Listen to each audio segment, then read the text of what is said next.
सवाल यह है कि क्या प्यार करना गुनाह है, जेल मिले या फिर जोड़ा बने। इस सवाल के साथ अब हम अपनी चर्चा की शुरुआत करेंगे। अंबर, सबसे पहले आप ही अपनी राय रख दीजिए।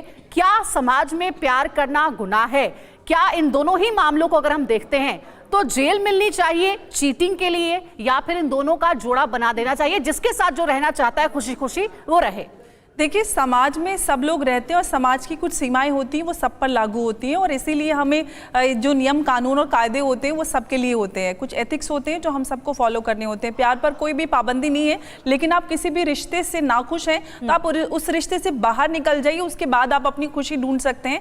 आपको एक एथिक्स और जो वैल्यूज होती है उसको फॉलो करना बहुत जरूरी होता है। तो यहाँ पर प्यार का सवाल ही नहीं। यहाँ पर जो गलत तरीके से आप एक दूसरे रिश्ते को बिना खत्म किए आप तीसरे रिश्ते में घुस रहे हैं, तो वो मुझे लगता है बहुत तरीका सही नहीं है, वो तरीका गलत है और वो दोनों पे, सीमा और ज्योति पे अप्लाई होता है। लेकिन अभी ज्योति के केस में कुछ भी साबित नहीं हुआ है, क्योंकि एक तरफा बात है और बहुत सारे सवाल खड़े हो रहे हैं। क्योंकि जितनी भी हम लॉ को समझते हैं उसके हिसाब से हमें यहाँ पर हम सिर्फ एक ओपिनियन अब डिस्कशन कर सकते हैं, लेकिन सच्चाई क्या है वो अभी भी सामने नहीं आई है। लेकिन सीमा एक संदिग्ध है, उन पर जांच एजेंसियां जांच करनी चाहिए। हमारा उसमें ओपिनियन एक्सप्रेस करना सिर्फ ठीक है। लेकिन निकिता, सवाल तो घूम फिर कर वही आ जाता है कि इस केस से जुड़ी डिटेल्स इससे पहले भी हम बहुत डिस्कस कर चुके हैं। दोनों के केसेस हमारे सामने हैं, लेकिन जो अलग है वो है समाज का नजरिया इन दोनों केसेस के प्रति। ऐसा क्यों?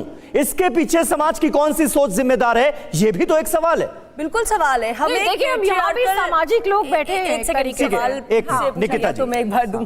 कोशिश यही कर रहे हैं कि हम लोग यहाँ की सीमा मेंटेन करें। ऑफ कोर्स सोच एब्सोल्युटली वो हम ही लोगों से बनती है, हमसे ही बनती है। बट हमारी सोसाइटी एक पेट्रियार्कल सोसाइटी है, तो इसको अगर हम ध्यान से देखें तो ये दोगलापन हमेशा से रहा है। ये अगर एक कोई आदमी कोई एक चीज करे, जैसे ये भी कहती है सबसे बड़ा रुपया, and you know it's just about money. It's not just money, it's also about नजरिया। ये अफेयर एक आदमी करे और यही अफेयर एक औरत करे। अफेयर तो अफेयर है, चीज तो गलत है, लेकिन समाज उसको सेम नहीं देखेगा। और जिम्मेदारी, कहते हैं we are an adult, we are all adults here, मतलब कि हमारे ऊपर एक जिम्मेदारी है, एक रिस्पॉन्सिबिलिटी है। स्पेशली सिर्फ अपनी नहीं, जब आपके केस में 4 बच्चे हैं आपके, यही एक समानता है ना दोनों केसेस में।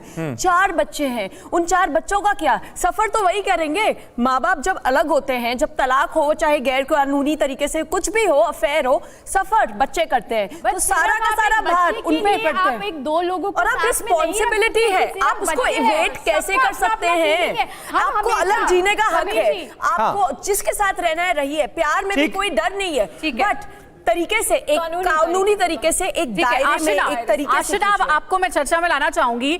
जो बात निकिता ने रखी या फिर जो भी आपकी सहयोगी रख रही हैं, जाहिर बात है कि पहले कानूनी तौर पर अलग हो जाना चाहिए, उसके बाद आप जिसके साथ भी रहना चाहते हैं उसके साथ आप रह सकते हैं। लेकिन अगर सीमा और ज्योति दोनों के ही मामले को देखें तो दोनों ने ही ये कहा है कि उनके रिश्ते की बुनियाद झूठ पर थी। वो अपने पति से खुश नहीं थी, उनके पति आए दिन उनके साथ मारपीट तक करते थे और इसीलिए इस रिश्ते से बाहर निकलने के लिए उन्हें, जो भी कहिए आप, प्यार हुआ या फिर वो आगे बढ़ने की सोच रही है।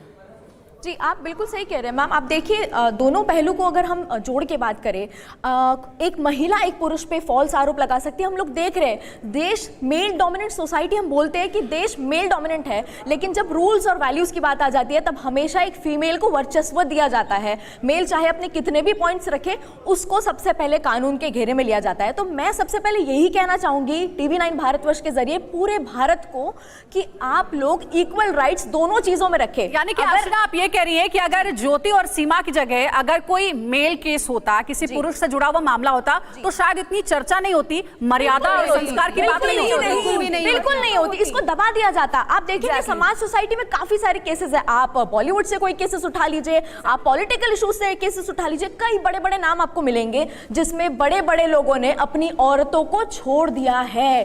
हमने ये सोसाइटी में मुद्दा क्यों नहीं उठाया? आज हम और आप इस पैनल पे डिस्कशन क्यों कर रहे हैं? क्योंकि ये एक महिला पे केस आ गया है, ये प्यार पे केस आ गया है, ये जात धर्म इसमें इंक्लूड हो गए। नहीं, लेकिन यही बात सीमा हैदर पर तो लागू नहीं हो रही है। वो भी तो महिला हैं, वो भी तो अपने पति को छोड़कर आई हैं। बिल्कुल, आप सही कह रहे हैं, आप सही कह रहे हैं, वो पति को छोड़ के आई है। आप देश और सीमाओं का भी ध्यान देखिए ना, आप उस चीज को भी ऑब्जर्व कीजिए कि पाकिस्तान में कितना कुछ वायलेंस हो रहा है। आप देख रहे हैं उनकी इकोनॉमी किस तरह भाग रही है। उसका पति उसके साथ नहीं था क्योंकि वो कमाने के लिए गया है, अपने बीवी बच्चों का खाना पोषण पूरा करने के लिए वो वहां पर में उसने जिम्मेदारी निभाई है। लेकिन दूसरा पॉइंट ये भी आता है, क्या सीमा हैदर उसके साथ खुश थी और ना खुश थी भी तो उसको पूरा अधिकार है वो अपने पति से म्यूचुअल डिस्कशन करके अलग हो सके। ठीक है, पारुल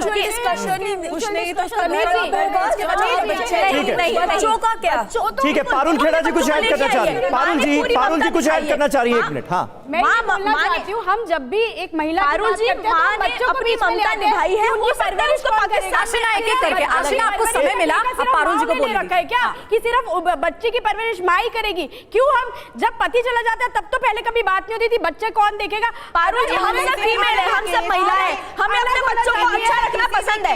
हम वो आ गई अपने बच्चों को लेके, उसे शायद रूल्स लॉज नहीं पता थे।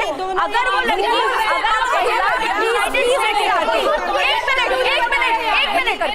मुझे इसका जवाब दीजिए, मुझे इसका जवाब दीजिए, मुझे इस चीज का